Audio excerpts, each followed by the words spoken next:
Nous connaissons tous les crises d'épilepsie typiques avec les fameuses convulsions, mais il existe une grande variété de formes d'épilepsie, dont des crises totalement différentes appelées les crises extatiques.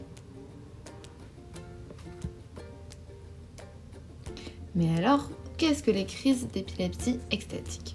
Ce sont des crises qui se manifestent chez le sujet par un sentiment de bien-être extrême et un sentiment accru du soi et du monde extérieur.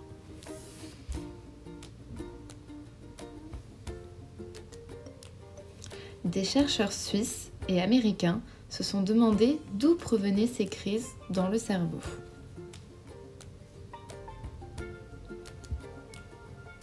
C'est le sujet de notre article publié en 2013. L'épilepsie, en général, est due à une hyperactivation des neurones qui se synchronisent entre eux. Il faut savoir que le cerveau, pour fonctionner, crée plein de petites décharges électriques. Et la crise d'épilepsie est en fait un emballement de ce système, comme s'il y avait un court-circuit ou un orage dans le cerveau.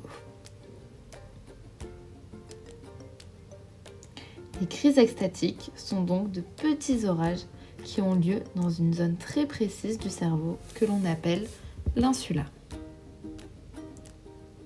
On peut se demander, mais comment a-t-on su que ces crises venaient de cet endroit-là ?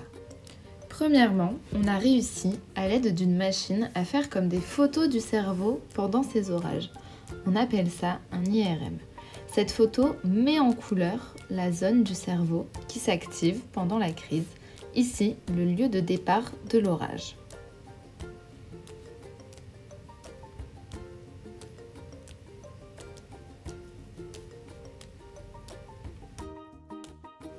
Deuxièmement, les chercheurs ont réussi à induire des orages à l'aide de petites électrodes dans le cerveau qui court-circuitent les réseaux.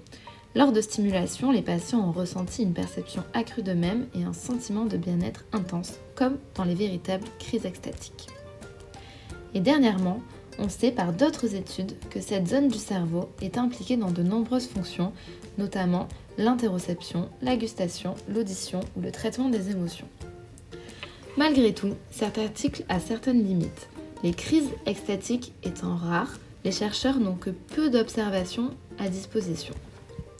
Il est cependant important que la recherche sur ces crises continue afin d'améliorer le traitement et la compréhension de cette maladie si particulière.